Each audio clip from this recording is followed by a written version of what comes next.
বর্তমান সরকার জনগণের সরকার। সরকারের চালিকা শক্তি মন্ত্রী ও বিভিন্ন দপ্তরের আধিকারিকরা, কিন্তু জনগণকে সজাগ থাকতে হবে। তারা যখন বাজারে যাবে তখন সচেতন হয়ে জিনিসপত্র ক্রয় করতে হবে।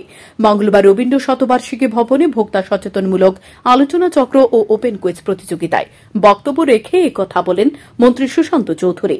খাদ্য, জনসংবহন ও ক্রেতা স্বার্থক বিষয়ক দপ্তর কর্তৃক আয়োজিত অনুষ্ঠানে মন্ত্রী সুশান্ত চৌধুরী আরও বলেন, শুধু আইন দিয়ে ভোক্তা অধিকার নিশ্চিত করা সম্ভব নয়। ক্রেতাদের যেমন নিজেদের অধিকার সম্বন্ধে সচেতন হতে হবে, তেমনি ব্যবসায়ীদের আইনের প্রতি শ্রদ্ধাশীল থেকে মানবিক মূল্যবোধের পরিচয় দিতে হবে। মন্ত্রী বলেন, বহু বিষয় রয়েছে, সেসব বিষয় মানুষ ওয়াকিবহল নয়, কিন্তু এর জন্য নিজেকে সচেতন করা ও ওয়াকিবহল করার বিষয়টা নিজেকেই করতে হয়। সরকার এবং দপ্তর মানুষের পাশে থেকে সমর্থন করবে, কিন্তু একজন মানুষকে ওই ওয়াকিবহল হওয়ার বিষয়ে বাধ্য করতে পারে না বলে জানান মন্ত্রী সুশান্ত চৌধুরী। মন্ত্রী বলেন, একটি রেস্টুরেন্টে গেলে কোনো খাবার খাওয়ার পর যদি অতিরিক্ত বিল আসে, তাহলে কেন অতিরিক্ত বিল নেওয়া হয়েছে সে বিষয়ে জানতে চাওয়া হয় না রেস্টুরেন্ট কর্তৃপক্ষের কাছে। কিন্তু একজন সচেতন নাগরিক এবং সচেতন ভোক্তা অধিকার রয়েছে। রেস্টুরেন্ট কর্তৃপক্ষ যদি খাবার কম দেয় বা অতিরিক্ত মূল্য রাখে, তাহলে সেটা কেন রাখা হয়েছে বা অতিরিক্ত বিলের তুলনায় খাবার দেওয়া হয়নি সে বিষয়টা নিয়ে প্রশ্ন করতে পারে। একইভাবে বাজারে গেলে বিক্রেতার দ্বারা মেয়াদ উত্তীর্ণ জিনিস বিক্রি বিষয়ে এবং অতিরিক্ত মূল্য রাখার বিষয়ে প্রতিবাদ করতে হবে সচেতন নাগরিককে। এতে যদি বাধা হয় কোনো ব্যবসায়ী, তাহলে তার বিরুদ্ধে অভিযোগ জানানোর সুবিধা রয়েছে। এর উদাহরণস্বরূপ মন্ত্রী বলেন, 2096টি মামলা উঠেছিল, তার মধ্যে 2056টি মামলা নিষ্পত্তি হয়েছে, বাকি 40টি মামলা এখনো পেন্ডিং রয়েছে। সুতরাং সকলে যাতে তার নিজ নিজ অধিকার সম্পর্কে সচেতন থাকে, তার জন্য আহ্বান জানান মন্ত্রী। বর্তমানে যে স্টেট কমিশন রয়েছে,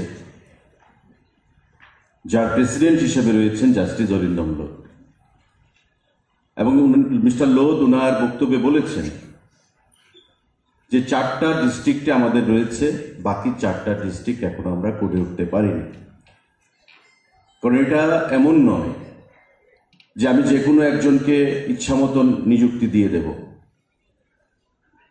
তার একটা প্রপার ডেকোরাম, তার একটা প্রসেস ফলো করতে হয়। এবং আপনাদের অবগতির জন্য আমরা জানাচ্ছি যে দপ্তর থেকে আমরা অ্যাডভার্টাইজমেন্টও দিয়েছি, কিন্তু সুইটেবল ক্যান্ডিডেট আমরা এখনো পাইনি। নিশ্চয়ই আগামী দিনে পাব, কারণ তাকে একজন রিটায়ার্ড জাস্টিস হতে হবে।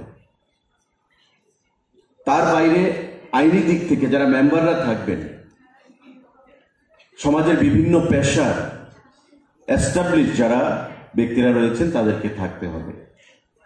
তো I can assure you our respected President of the forum, State Commission, Justice Loth, in the coming times will be definitely the department will sincerely look into the matter and how to appoint or fulfill the vacancies which are presently lying in all the districts, remaining districts, that will be looked into. আয়োজিত অনুষ্ঠানে এদিন এছাড়া উপস্থিত ছিলেন আগরতলা পৌর নিগমের mayor Dipak Majumdar, Tripura হাইকোর্টের বিচারপতি অরিন্দম লোধ, খাদ্য, জনসংবহন ও ক্রেতা স্বার্থ বিষয়ক দপ্তরের ভারপ্রাপ্ত অধিকর্তা অনিমেষ দেববর্মা সহ অন্যান্যরা। আয়োজিত অনুষ্ঠানে উপস্থিত ছিলেন বিভিন্ন কলেজের ছাত্রছাত্রীরা। স্পন্দন টিভি।